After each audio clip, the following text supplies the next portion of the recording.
Bonjour Lynn, bienvenue à nouveau sur la chaîne. Comment vas-tu? Bonjour Virgile, merci. Et je vais très bien, toujours. Et toi? Eh bien écoute, moi je suis ravi de te recevoir à nouveau aujourd'hui parce que nous allons nous ouvrir à la culture. Étant donné que tu es d'origine amérindienne, d'un peuple, ou comment on dit peuple, tribu, comment on peut dire ça? Peuple ou nation? C'est bon. D'accord, moi j'aime bien Nation. Voilà, Mhm. qui a été minoritaire et qui l'est encore à l'heure d'aujourd'hui, et tu vas nous expliquer pourquoi.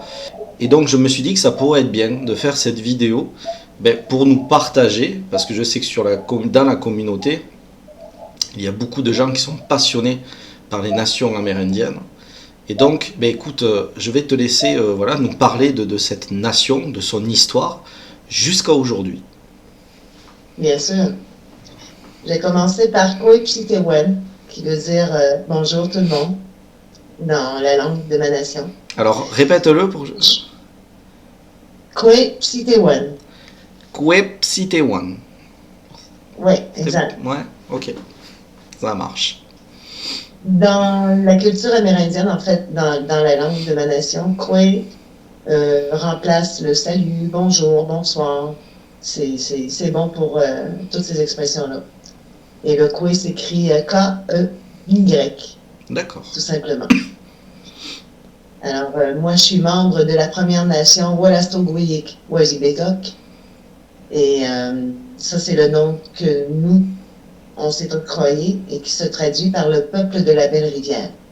La Belle-Rivière étant le fleuve Saint-Laurent, parce que nous étions un peuple qui était lié au fleuve Saint-Laurent pour notre survie et notre vie quotidienne.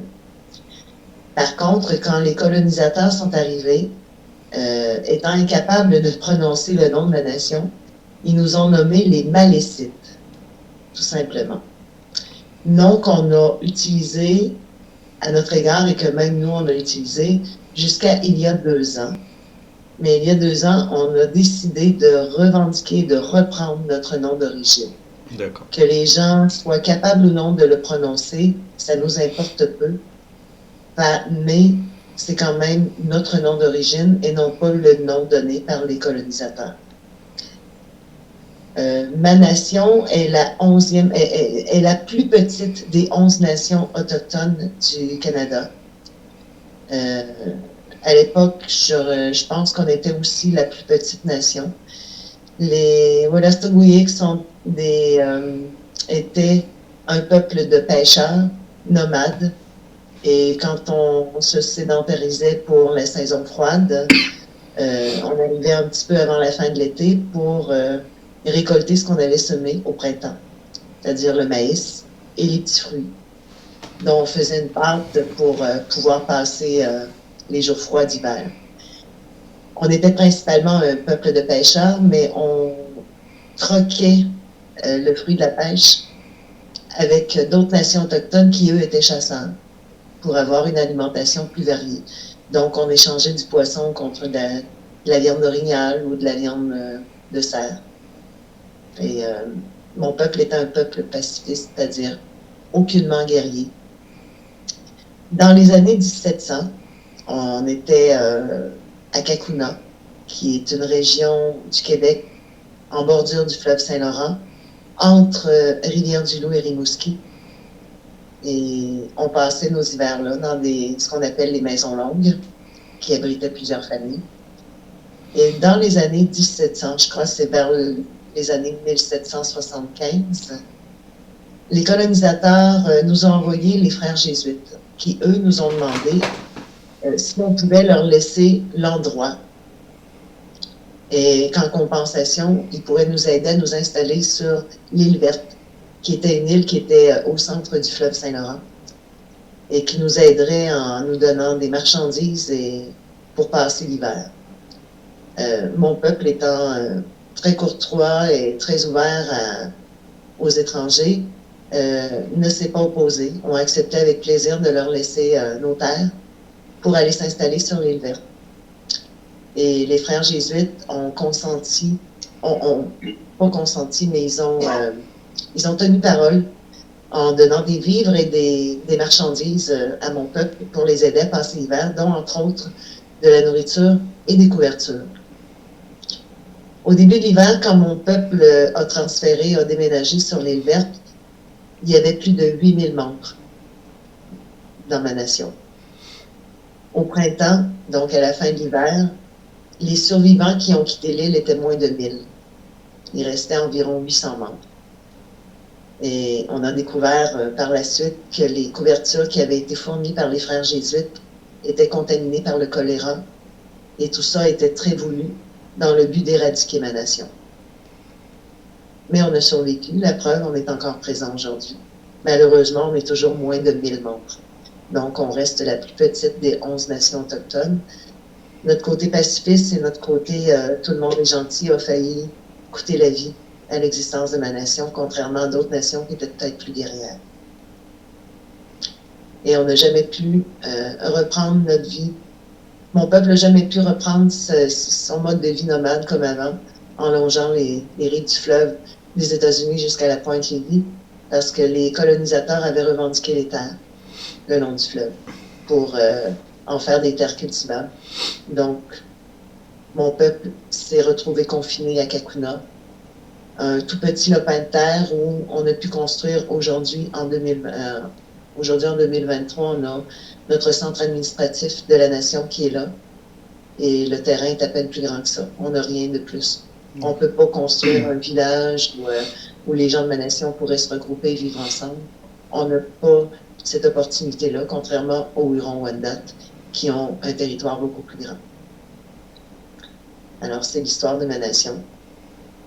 Aujourd'hui, avec la jeune génération, on a des jeunes de la nation qui sont aujourd'hui à l'université, qui vont étudier au Nouveau-Brunswick pour faire revivre notre langue grâce à une autre nation, Wolastoqey, qui est à Tobic, au Nouveau-Brunswick, qui, eux, ont gardé la langue vivante. Donc, ils sont à l'université au Nouveau-Brunswick pour réapprendre la langue. Et c'est grâce à ces jeunes-là que moi, j'ai pu réapprendre une grande partie de la notion de ma langue en suivant un cours via streaming l'hiver dernier. Et là, on est en attente d'une deuxième série de cours pour parfaire la langue et être capable de tenir des conversations complètes dans notre langue d'origine, qui est une très belle langue. Et c'est presque un chant. Quand tu les écoutes parler, c'est fluide, c'est vraiment beau. Et on a fait la même chose pour nos chants et nos danses traditionnelles qu'on avait pratiquement perdues, parce qu'à force de vouloir se faire éradiquer, les générations, dont celles de mes grands-parents, ont cherché à nier le fait qu'ils étaient autochtones, parce que c'était très mal vu. Et je vous dirais que mon grand-père, celui que j'ai parlé dans les autres vidéos, mon grand-père a même signé un papier dans les années 50, mais à la suggestion du gouvernement de l'époque. En contrepartie de sa signature, il y avait le choix entre 500 $ en argent, qui était beaucoup dans les années 50, ou un terrain. Mon grand-père a accepté de signer sur la suggestion de ma grand-mère pour le 500 $ qui leur permettait d'acheter une maison et tout ça. Mais mon grand-père ne savait ni lire ni écrire, donc il ne sait pas ce qu'il signe. Et quand il a signé ce papier-là, il renonçait à ses droits amérindiens. C'est moi, au début des années 1990, j'ai dû faire les démarches, réunir tous les documents pour récupérer nos droits amérindiens, notre statut amérindien. Et ça, je l'ai fait pas pour moi, je l'ai fait pour ma mère qui était malade. Et c'était son vœu le plus cher, mais elle avait plus la force de se battre pour récupérer notre statut. Moi, je l'ai fait pour elle et je suis contente parce que j'ai réussi avant son décès. Je pense que ça a été le plus beau cadeau que j'ai pu offrir à ma mère de sa vie, c'est de récupérer notre titre de membre de la nation Wolastoqey Wassiligac. Alors, les colonisateurs ont toujours cherché à anéantir les nations autochtones sous prétexte qu'on était des sauvages, parce qu'on n'avait pas la même vision du monde qu'eux, parce qu'on ne s'habillait pas de la même façon qu'eux, parce qu'on ne parlait pas la même langue qu'eux, parce qu'on était, selon eux, moins civilisés. Et pourtant, aujourd'hui, ce que je regarde de ce qui arrive avec le monde, les nations dites sauvages ou primitives avait sans doute la plus grande sagesse face au monde qui nous entoure. Les nations autochtones, on se réunit. Pour nous, la terre ne nous appartient pas. C'est notre mère terre. Et quel enfant a envie de tuer sa mère? Parce que sans la mère, nous, on n'existe plus. Et pourtant, c'est ce que l'homme moderne est en train de faire. Il est en train de détruire la terre-mère. Et nous, on travaille de notre côté pour essayer de rétablir les énergies, calmer les esprits de la forêt, afin qu'on puisse sauver terre-mère. Et je parle avec beaucoup d'émotion, j'ai même des trémolos dans la voix, j'ai les larmes au bord des yeux parce que, vous le savez, je l'ai mentionné peut-être dans d'autres vidéos, j'ai certains dons, et il m'est arrivé d'entendre terre-mère pleurer.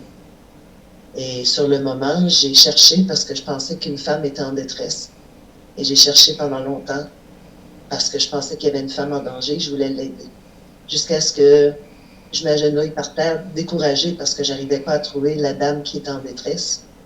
Et en m'agenouillant par terre, en posant mes mains sur le sol, j'ai compris que les pleurs que j'entendais, c'était ceux de Terre-Mère. C'était Terre-Mère qui me faisait comprendre qu'elle est blessée et qu'elle a besoin de nous. Elle a besoin des énergies des humains pour guérir et s'en sortir. Mais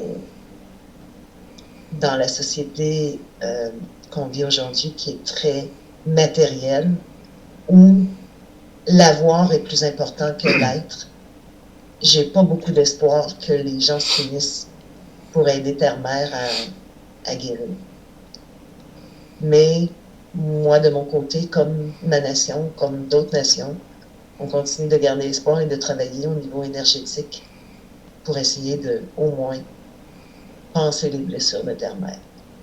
C'est pour ça que vous allez voir présentement, si vous regardez sur Internet, vous allez voir qu'il y a des peuples amérindiens dans l'Ouest canadien qui sont en train de bloquer des routes parce qu'il y a des coupes intensives et abusives des forêts. Et ça, il faut que ça cesse. On ne dit pas de cesser complètement des coupes parce qu'on sait qu'on a besoin de bois pour vivre, ne serait-ce que pour la construction ou pour le papier ou pour autre.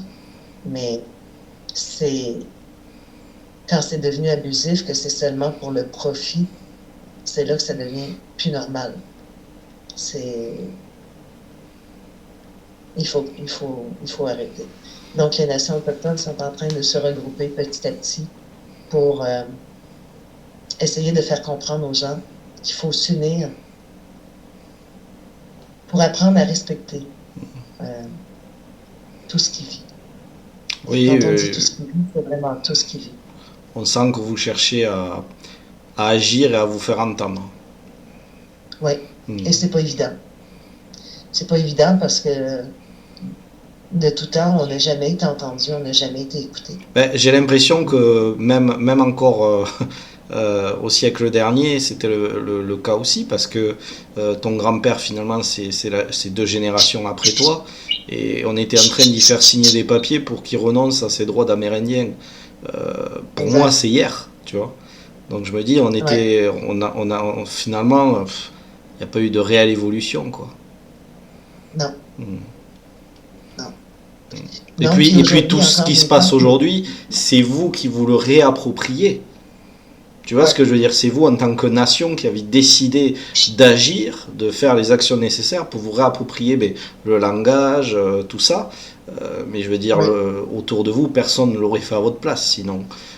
Pour eux, voilà. Donc, c'est courageux, c'est fort, mais en même temps, c'est triste de voir que des siècles après, finalement, la mentalité, on va dire, de ceux qui sont, comment dire, en haut de la pyramide, voilà, pour faire simple et clair, voilà, sont toujours dans ce...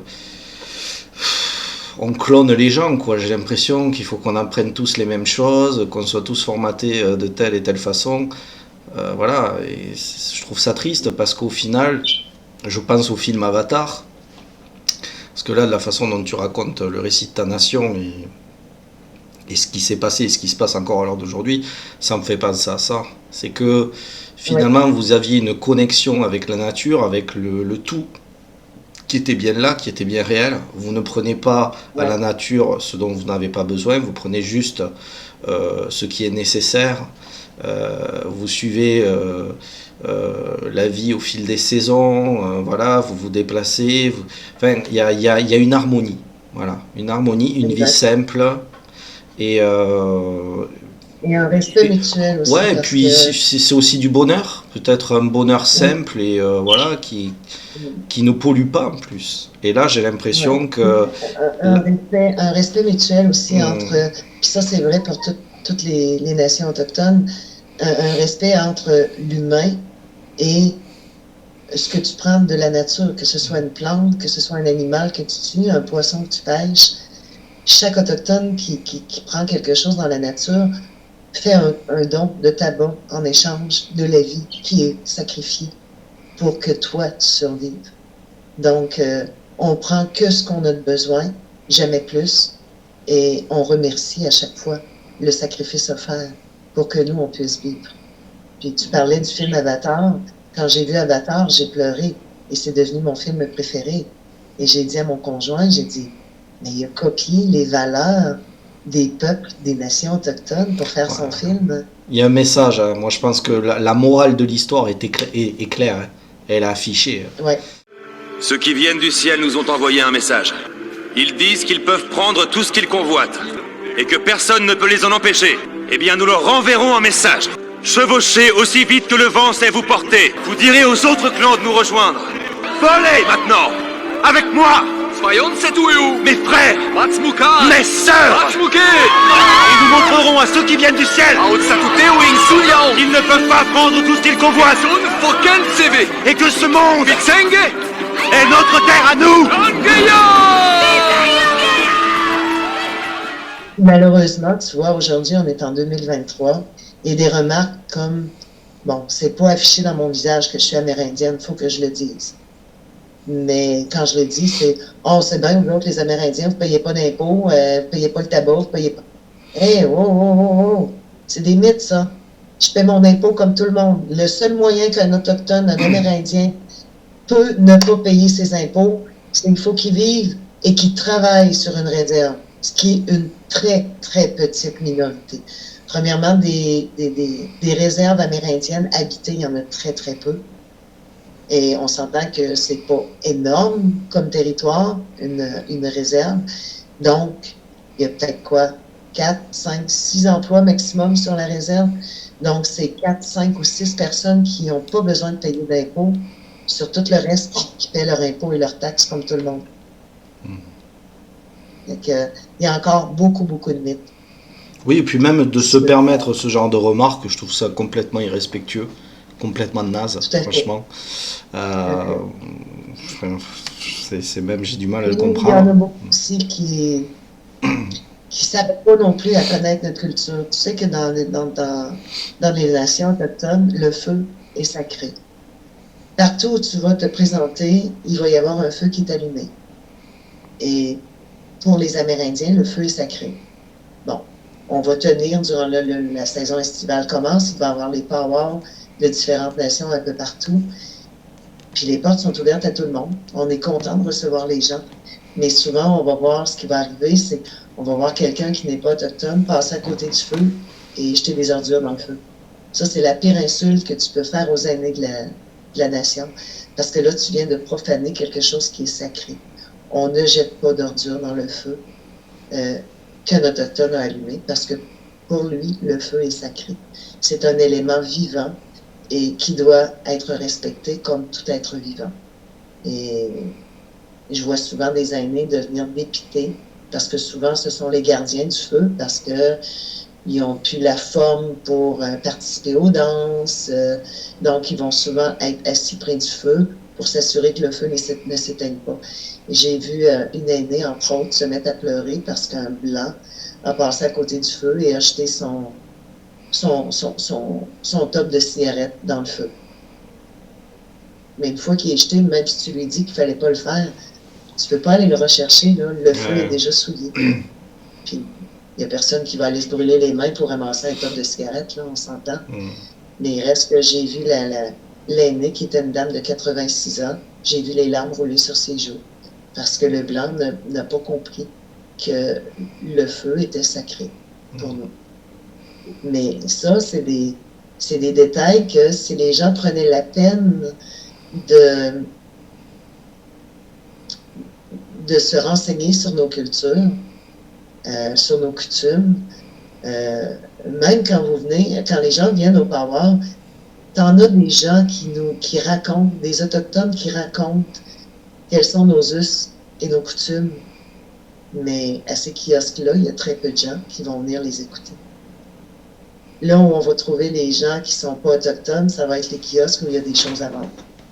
Encore là, on revient où l'avoir est plus important que l'être. Ils vont préférer aller acheter de la marchandise plutôt que d'écouter ce que les gens ont à raconter sur la nation.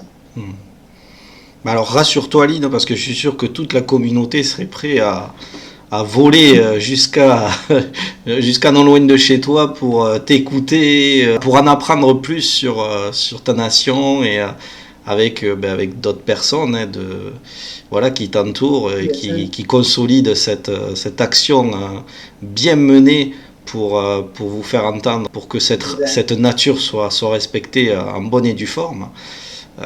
Donc voilà, ici moi je sais que dans la communauté beaucoup de gens me parlent souvent de cette culture amérindienne et j'ai l'impression qu'ils portent vraiment un intérêt bien spécifique à ce sujet, donc voilà, si ça peut te rassurer. J'en ai aucun doute. Et donc voilà, donc même tu vois, je suis sûr qu'ils seraient capables de me dire ouais viens on s'organise, on part en voyage là-bas. Non mais en tout cas moi c'est j'invite toute la communauté, si vous voulez. Les 19 et 20 août prochains, c'est le Power de Manassia à Kakuna. Tout le monde est bienvenu. Bon, ben voilà, l'appel est lancé, on va tous débarquer. En tout cas, j'aimerais te poser cette question. Toi, est-ce que tu as de l'espoir quand même pour l'avenir par rapport à quand tu vois tout ce qui se passe et aussi par rapport aux actions que tu mènes pour ta nation? Je suis une personne à la base foncièrement positive, donc oui, je mets un point d'honneur à garder de l'espoir, parce que j'ai ce côté naïf de me dire qu'il y a du bon dans chaque être humain. Il suffit parfois juste de choisir les mots pour lui parler, pour lui faire ouvrir les yeux. Donc j'imagine que plus on va être de voix à s'exprimer, plus on a de chances peut-être de toucher le cœur des gens. Et j'aimerais faire une petite parenthèse, c'est que ce que ma nation et d'autres peuples autochtones ont vécu, c'est pas seulement chez les Amérindiens, ça existe aussi ailleurs. Si moi je suis en couple avec un Haïtien, et si on regarde leur histoire, c'est très semblable à ce que l'histoire de nos peuples a vécu. Et eux aussi, le réveil se fait lentement, eux aussi leur voix est pas souvent entendue et encore moins écoutée. Et c'est la même chose en Afrique. Et tous ceux qui ont été qualifiés de sauvages ou de primitifs ont eu le même problème. Et aujourd'hui, dans le monde moderne, c'est là où on doit se regrouper et faire front commun pour ouvrir les consciences. Et moi, je garde espoir que ça va arriver. Peut-être pas de mon vivant, ça va peut-être arriver du vivant de mes petits-enfants ou de mes arrière-petits-enfants, mais je me dis que on a commencé à faire tourner la roue. On a initié un mouvement et je me dis qu'un jour, le mouvement va mener à ce qu'il faut pour que tout le monde vive en harmonie avec la Terre-Mère. Fait que oui, peut-être pas aujourd'hui, peut-être pas demain, peut-être pas dans 10 ans, mais peut-être pas dans 100 ans, la différence, la roue qu'on a commencé à pousser aujourd'hui, peut-être que dans 100 ans, c'est ce qui va avoir fait toute la différence. Et c'est ce que je te souhaite. De là où je serai rendu, peut-être que j'aurai la chance de le voir. C'est peut-être plus dans le plan terrestre pour en profiter, mais je vais sûrement le voir de là où je vais être. Et je vais peut-être me dire de là-haut, yes, on a réussi. Oh putain, bordel, ils y sont arrivés, jamais j'y aurais cru. Mais je pense que si on n'avait pas cet espoir-là, il y a beaucoup de gens qui abandonneraient. Mais là, plutôt que d'avoir des abandons, on a de plus en plus de gens qui se joignent au mouvement pour justement que les choses changent, que les choses s'améliorent. Parce que là, on ne parle pas juste de coupe d'arbres abusive, mais on parle aussi de la pollution de l'eau. Et on s'entend que sans eau, l'être humain ne vivra pas longtemps. Là. On ne peut pas synthétiser l'eau si on appauvrit les richesses de la Terre. Je ne sais pas où l'humain va aller. Tu vois, comme je vais juste regarder, par exemple, ils ont eu peur il y a quelques années que les abeilles disparaissent. Sans abeilles, on n'a pratiquement plus de pollinisateurs. Ouais, je crois que sans abeilles, on a 3 à 4 ans d'espérance de vie, pas plus. Après, c'est fini. Exact. Puis là, ben, ils ont instauré un mouvement. Je ne sais pas si chez vous c'est comme ça, mais ici, ils ont instauré un mouvement. Ils demandent aux gens, en mai, de ne pas tondre la pelouse pour éviter de tondre les pissenlits, qui sont les premières fleurs que les abeilles peuvent butiner. D'accord. Et malgré mes allergies, ce que je vois, c'est que je regarde les terrains de toutes les maisons. Personne n'a passé la tondeuse. Personne n'a coupé le gazon. Moi, j'ai des allergies saisonnières assez sévères, puis j'ai dit à mon chum, on ne coupe pas le gazon en mai, même s'il y a des pissenlits, même si je viens congestionner, même si je viens des yeux gros de même à cause des allergies, on ne coupe pas les pissenlits parce qu'on a besoin des abeilles. Parce que sans abeilles, le monde ne survivra pas. Oui, et puis donc, ça nous remet à notre place. Hein. Ça nous montre qu'on n'est pas grand-chose finalement. Exact. Qu'il y a une hiérarchie à respecter. Un petit changement comme ça, puis un autre. Puis c'est comme ça que ça va c'est l'ordre naturel des choses. Exact. Mais je pensais jamais que l'appel aux gens de dire on coupe pas la pelouse du mois de mai, je pensais pas que les gens allaient embarquer à ce point. Puis j'ai été agréablement surprise. Tant mieux. C'est vraiment chouette. Et c'est bien de le savoir et de l'apprendre. Alors ici en France, je ne sais pas. Ça pourrait être une bonne idée, je pense. Il faudrait le proposer. Alors je ne sais pas si ça a déjà été fait ou cette idée a déjà été développée. Je ne suis pas sûr, sinon j'en aurais entendu parler. Après, je ne regarde pas trop la télé, donc je ne peux pas trop te dire. Je ne sais pas, mais c'est une idée qu'il faudrait peut-être sur laquelle se pencher aussi ici. Et moi, je pense aussi aux migrants. On parle beaucoup de ça à l'heure d'aujourd'hui, ici en France en tout cas. Mais on oublie que si on continue dans ce sens, dans 100 ans, ça sera nous les immigrés. Parce qu'on devra partir habiter dans le nord parce qu'il fera beaucoup trop chaud pour continuer à vivre dans le sud de la France.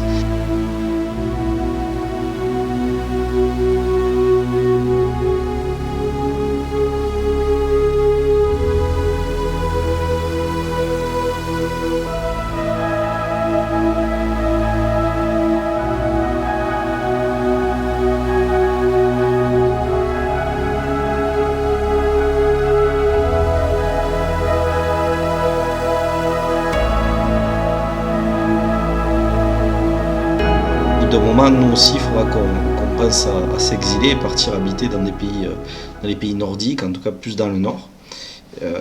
Vous viendrez au Québec. Mais écoute, moi je pense que je serai plus là, mais oui, c'est une éventualité. Voilà, mais c'est vrai que c'est pas réjouissant de savoir ça d'en avoir connaissance en tout cas. Il y a des raisons à bien des choses et je pense que la télé nous informe pas forcément de la meilleure des manières parce qu'il y a des choses bien plus sombres dessous qui se passent qu'on ne sait pas et qu'on nous dira pas. Mais tous ces gens-là, quand ils partent d'un pays, moi-même, ils partent pas de gaieté de cœur, c'est qu'il y a une raison à tout ça. Je pense aussi à cette guerre entre l'Ukraine, la Russie. Je pense qu'il y a plein de choses aussi qu'on ne nous dit pas. Maintenant, moi, je pars du principe où il suffit qu'il y ait juste un enfant qui soit mort, qui soit innocent, qui soit mort sous une bombe, juste un seul enfant qui soit mort à cause de cette guerre. Pour moi, ça y est, c'est fini. C'est honte à nous, honte au président ukrainien, russe, j'en ai rien à foutre. Stop. Et après, ce qui me fait de la peine, c'est les soldats, parce que... Dans toute guerre, il y a deux côtés. Puis celui qui commence est aussi coupable que celui qui réplique. Bien sûr, c'est facile de dire ça, assis sur mon siège ici, mais je veux dire, au bout d'un moment, pour moi, c'est un mort de trop, ça s'arrête là. Il y a un enfant qui est mort à cause de guerre d'adultes, stop. Et puis, même les soldats, je veux dire, c'est des humains, ils sont matures, c'est des papas, c'est des pères de famille. Du moment où il y a une innocente, je pense à une petite fille par exemple, qui soit morte sous une bombe, comme ça, qu'elle soit ukrainienne, russe, peu importe, arrêtez de répondre. Je veux dire, ils sont où les présidents? C'est eux qui sont sur le front, c'est eux qui se mitraillent la gueule. Normalement, c'est ça. Moi, c'est pour ça que je ne me retrouve pas dans un président quel qu'il soit, parce que pour moi, le président, c'est pas, même le mot me dérange. Moi, je parle d'un leader affectif. C'est le leader, c'est celui qu'on prend comme exemple, et donc il doit montrer l'exemplarité.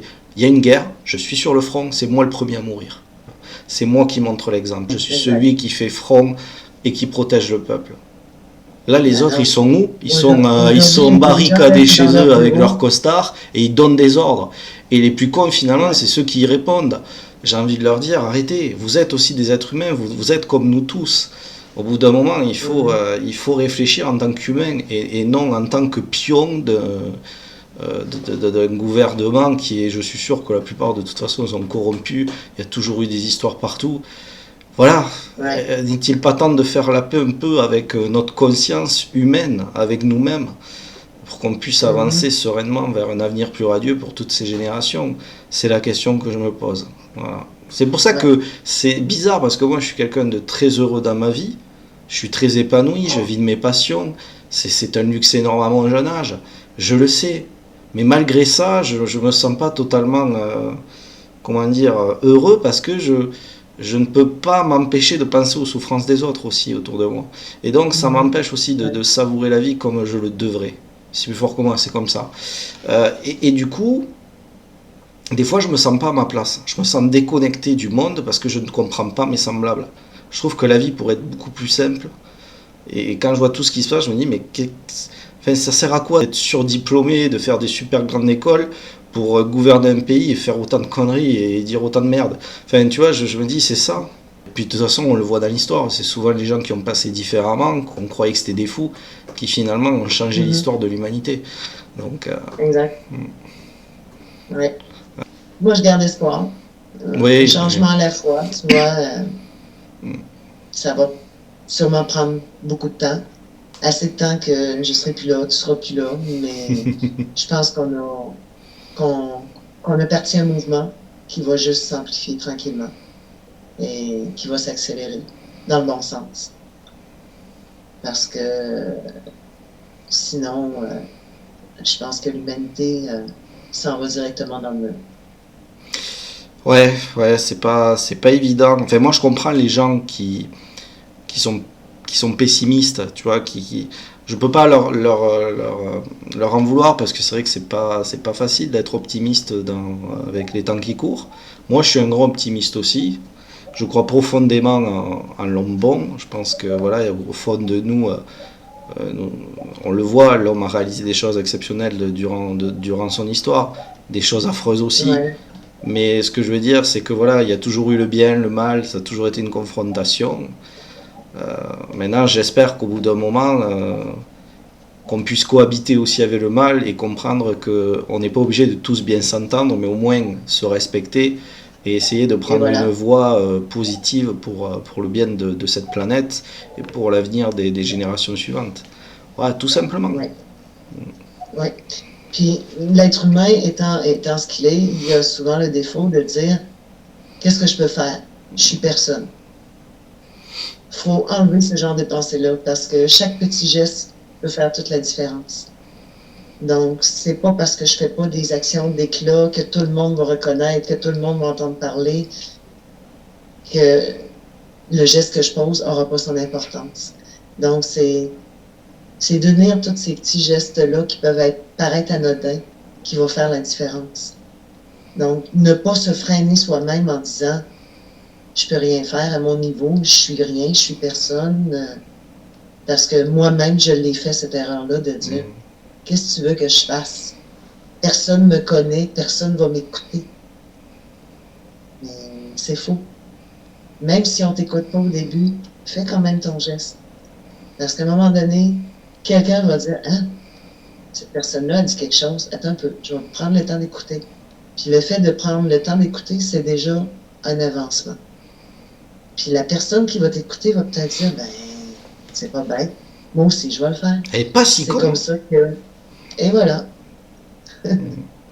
Je vois Mais tout à fait. bon, on est humain, souvent on choisit le chemin de la facilité. Bon, je suis personne me connaît, personne ne va m'écouter, donc je fais rien. C'est un réflexe normal. Ça, il ne faut pas non plus se sentir coupable, c'est normal. Moi aussi, j'étais comme ça.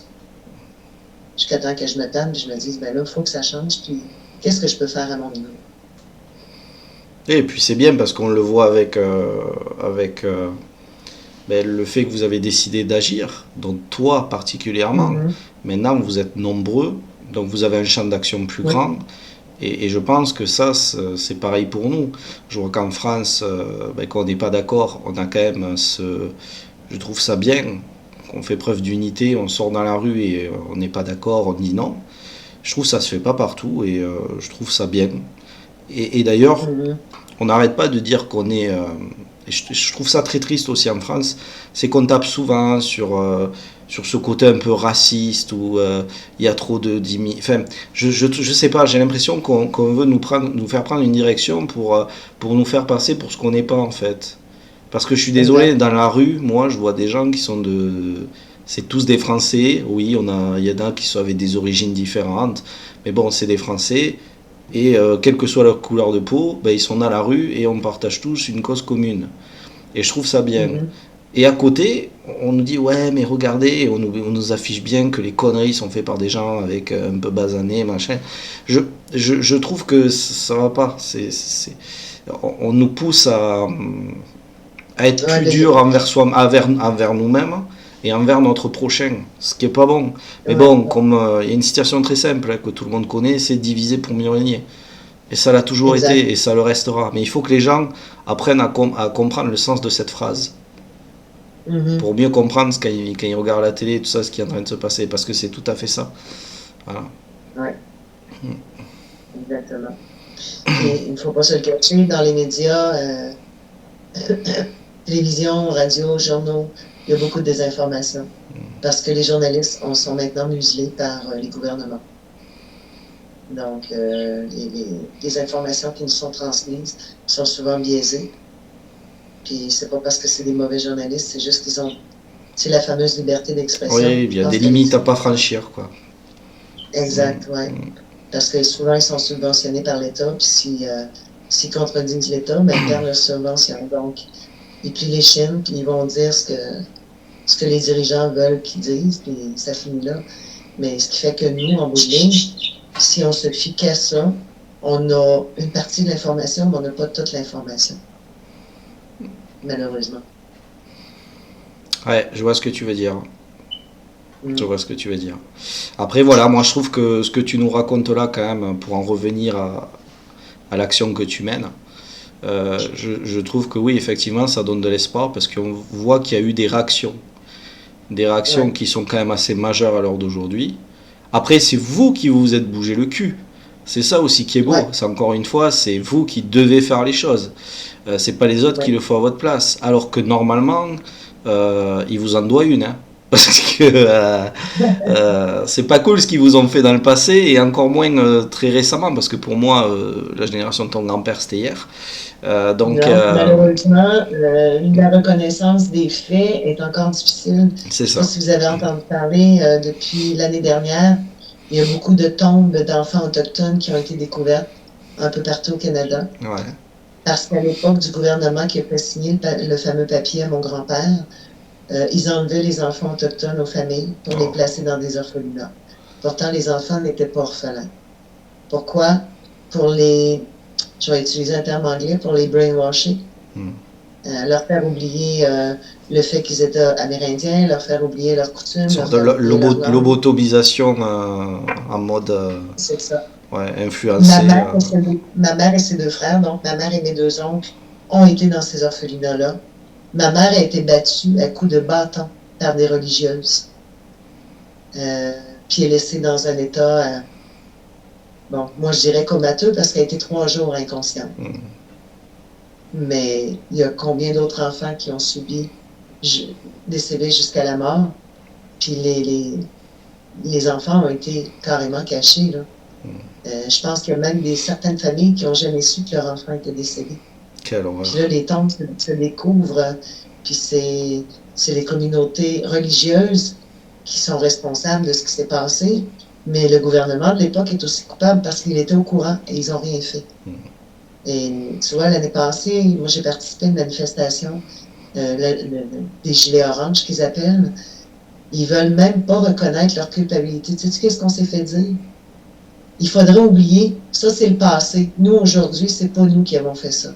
Oui, alors que c'est con, parce que juste... Pardon. Parce que maintenant, c'est une nouvelle génération. Tu vois, elle a le droit de s'excuser pour les conneries du passé. Mais vous êtes tout à fait en mesure, et c'est ce que vous demandez, je pense, c'est... ok, pardon, ça suffit. Tu vois, c'est... Tout ce qu'on demandait, c'est une reconnaissance des faits. C'est ça. Et peut-être des excuses publiques des autorités, tout simplement. On ne demande pas plus, là. Le passé appartient au passé, mais on reste quand même... Voilà, on est quand même peiné de ce qu'on vient d'apprendre. On est vraiment désolé. Ça nous fait de la peine à nous aussi. Sachez que vous faites partie de cette nouvelle nation. Enfin, je sais pas, mais en tout cas, c'est simple à faire. C'est des enfants qui ont perdu la vie. Là. Voilà, on parle de gosses. Que des enfants. Que des enfants, des familles brisées. Ma mère me disait, quand ils sont allés la chercher, elle et ses frères, c'était la fameuse police montée. Ce qu'on appelle la GRC, qui sont allés les chercher à la maison.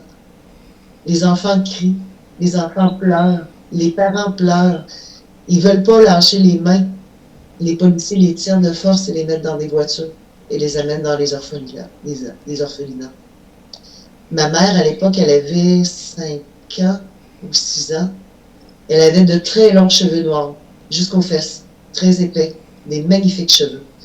Dès qu'elle est débarquée à l'orphelinat, les religieuses lui ont coupé les cheveux au ras des oreilles. Elle se débattait tellement qu'ils ont dû l'attacher à une chaise. Et ils ne l'ont jamais dit à ma grand-mère. Quand ma grand-mère a vu ma mère, elle a pratiquement eu une attaque tellement ça l'a choquée. Oui, c'est couper les cheveux comme ça, c'est comment dire, c'est une provocation, quoi. C'est casser les liens avec ses origines un petit peu, tu vois. Parce que les Autochtones, souvent, ont les cheveux longs. Voilà, c'est ça. Ça fait partie de nos coutumes. C'est un lien fort. La preuve, j'ai encore mes cheveux longs, même si j'ai 59 ans. C'est comme... Ça fait partie de notre spiritualité. Donc, nous couper les cheveux, c'est aussi grave que de raser les cheveux des Juifs quand ils les ont mis dans les camps nazis. La blessure est aussi grande. C'est pour ça que je comprends. C'est toujours le même problème. Les ordres, les gens, arrêtez. Enfin, tant qu'il y aura des gens pour répondre aux ordres, à ce genre d'ineptie, on ne pourra pas avancer, quoi. Au bout d'un moment, traitez-vous avec respect. Ayez de la bonté humaine. C'est un choc avec les enfants autochtones qui ont été placés comme ça et dont plusieurs ont perdu la vie. Ce qui me choque encore plus, c'est de savoir que ce sont des communautés religieuses qui ont commis ces meurtres-là. Des gens qui sont censés, entre guillemets, être des représentants de Dieu. Après, on me demande aujourd'hui, est-ce que tu crois en Dieu? Oui, j'ai une spiritualité. Oui, je crois en Dieu. Est-ce que je suis religieuse? Est-ce que je vais à l'église? Non. Non. J'ai carrément décroché de la religion parce que pour moi, la religion, c'est un concept qui a été créé par l'humain pour contrôler l'humain. Et ça ne vient pas rejoindre la spiritualité. Après, tu sais, je sais pas si ça peut, je pense pas que ça peut, je sais pas si on peut dire que ça peut te rassurer, mais moi, tu sais, en France, moi, mon père a vécu dans un orphelinat tout petit jusqu'à qu'il soit majeur. Bon, je tairai ce qui s'est passé parce que c'est d'ordre du privé, mais je sais même pas comment il a fait pour continuer à vivre avec tout ce qu'il a vécu, le pauvre. Donc tu vois, et pareil, on parle d'ordre religieux, machin, c'est atroce. Donc tu vois, pareil. Donc d'ailleurs, donc c'est pour ça, je pense que il y a quelque chose qui contredit d'ailleurs un petit peu le fait, je crois que c'est Constantin, en utilisant certains testaments, donc créés pour moi ce mouvement religieux, et qui finalement a même prise sur le peuple, lui donne une croyance, en tout cas un chemin à suivre. Mais quand Jésus dit soulève la pierre et tu me trouveras, je suis le tout, je suis le rien, je suis l'alpha, je suis l'oméga, pour moi c'est que tu sois chez toi ou dans une église, ta prière elle est là où tu souhaites la faire. T'as pas besoin d'aller dans un endroit religieux pour qu'elle soit écoutée ou tout ça. Enfin, donc à partir de là, je trouve qu'il y a énormément de contradictions avec la religion en fait, par rapport à l'état d'esprit qu'avait Jésus-Christ par exemple. Moi par exemple c'est pareil, moi j'ai lu le Coran, j'ai lu la Bible, mais je l'ai pas lu comme un croyant, je l'ai lu en tant que quelqu'un de spirituel qui a voulu le lire avec du recul, avec une analyse personnelle, sans plonger dans la croyance. Mais jamais de la vie, je veux croire à un Dieu qui tue des enfants, tu vois ce que je veux dire. Quand il y a les plaies d'Égypte, je veux dire, c'est des gamins innocents, ils n'ont rien demandé. Pourtant, quand tu dis, ouais, ils sont morts parce que, voilà, ils ont pas su écouter Moïse, machin et tout. Non, non, j'en ai rien à foutre. C'est des gamins, même s'ils sont égyptiens et que, voilà, c'est leurs parents qui font des conneries, pas eux, ils en sont pour rien. Enfin, tu vois, comment tu peux croire à un Dieu qui vient comme ça et qui tue des gamins, qui emporte des gamins. Enfin, pour moi, ça n'a pas de sens. Pareil quand c'est Isaac, je sais plus, putain, ça fait très longtemps, j'étais très jeune quand j'ai vu ça, mais quand il demande de mettre le mouton sur le mont, comment il s'appelle cette montagne là, le nom, où il dit prends ton fils là et tue-le, et en fait après il demande à un mouton de mettre plutôt un mouton. Mais c'est hyper sadique, c'est super pervers. C'est super pervers. Et les gens, ils lisent ça, ils disent oui, c'est Dieu, il a dit ça, il a fait. Non, mais avec un esprit de réflexion, un vrai esprit d'analyse, tu te dis d'où Dieu il est aussi pervers et dégueulasse. Enfin, ça n'a pas de sens. T'es Dieu, tu descends, tu dis les choses clairement, boum, t'as des super pouvoirs, t'es Dieu, tu vois ce que je veux dire. T'as pas besoin de faire monte dans la montagne, mets ton fils là, tu le. Ah, ben non. Eh non, c'était une blague, tu vas pas le tuer. Allez, mets le mouton, garçon. Tu vois, enfin, moi, quand je lis ça, non. Moi, ça, ce n'est pas représentatif de l'image de Dieu que je me fais. Et s'il a notre image, mais je préfère qu'il soit l'image que je me fais que celle que je vais lire. Tu vois ce que je veux dire? D'ailleurs, tous ces textes sont écrits par la main de l'homme, pas par la main de Dieu. Ne jamais l'oublier. Tout à fait. Voilà, mais après c'est qu'un point de vue personnel, mais au moins je l'ai lu, j'ai lu ces trucs de croyance et tout ça. Donc voilà, après chacun fait ce qu'il veut, du moment qu'il est un peu avec soi-même, c'est l'essentiel. Mais moi voilà, quand j'étais toute petite, j'ai posé la question à ma mère si j'allais aller en enfer parce que j'allais pas à l'église. Parce que mes parents n'y allaient pas non plus. Puis ma mère me dit, crois-tu vraiment que tu vas aller en enfer parce que tu vas pas à l'église? Elle dit l'important pour Dieu, ou pour l'être suprême, ou pour l'être supérieur, peu importe comment on l'appelle, c'est de voir dans tes actions au quotidien. Si tu t'efforces toujours de faire le bien et de ne pas faire le mal volontairement, parce que moi j'avais dit, oui, mais des fois je fais de la peine, je te fais de la peine parce que je t'écoute pas, ou je fais de la peine à papa parce qu'il se penche. Mais si tu ne fais pas le mal volontairement et que tu t'efforces de toujours faire le bien, c'est tout ce que Dieu demande. Tu n'as pas besoin d'aller à l'église t'agenouiller tous les dimanches. C'est pas ça qu'il demande. Puis moi, je suis restée avec cette notion-là. Puis plus j'en ai appris sur la religion, plus je me suis reculée de la religion. Et j'ai appris plus tard que j'étais beaucoup plus spirituelle que religieuse. Donc, j'aurais fait une très mauvaise nonne. Après, ça se comprend, mais moi aussi, je pense que. Mais de toute façon, je pense que beaucoup plus de gens maintenant se tournent plus vers cette spiritualité que vers une vraie croyance, en fait. En tout cas, moi, c'est l'impression que j'en ai. Hein. Et je me demande finalement si c'est pas plus mal. Moi, je trouve que. Je pense que ça va donner quelque chose de meilleur parce que, comme je t'ai dit, pour moi, les religions ont été écrites de la main de l'homme pour contrôler les masses. Et quand on sait ce qu'un homme avec beaucoup de pouvoir peut faire comme mal, Je considère que les religions ont fait beaucoup plus de mal que de bien dans l'histoire. Il y a eu des guerres de religion, donc il y a eu des bains de sang. Exact. Ouais. Pour des croyances. Et ça date pas, et c'est il n'y a pas très longtemps. Hein. Donc, Non, non. ouais. Ouais. Bah, en tout cas, Lynn, bah, écoute, est-ce que tu as d'autres choses à dire par rapport à tout ça? Parce que c'est vrai qu'on s'écarte un petit peu, on échange, mais en même temps, moi je trouve que c'est bien parce que ça me permet un petit peu de me dévoiler un peu plus sur qui je suis, sur ma façon d'être, voilà. Et puis tu m'en donnes l'occasion, donc je le fais. Et puis encore une fois, c'est ma chaîne, je fais ce que je veux. Et voilà. Et puis s'il faut, ça plaît, je suis sûr que ça plaît aux gens de toute façon. Et mais voilà, mais si tu as d'autres choses à rajouter, ben écoute, n'hésite pas, hein, voilà. Ouais, non, moi j'ai pas mal fait le tour. Je pourrais dire en terminant Waliwan, qui veut dire merci dans la langue Wolastoqey. D'accord. Merci tout le monde. Merci Virgile de m'avoir permis de m'exprimer, de parler de sujets qui me tiennent à cœur, qui me touchent profondément. Merci de m'avoir donné une opportunité de parler de ma nation dont je suis très fière d'être membre, parce que c'est une nation qui part de loin, qui se reconstruit au jour le jour. On travaille très fort et c'est une belle nation.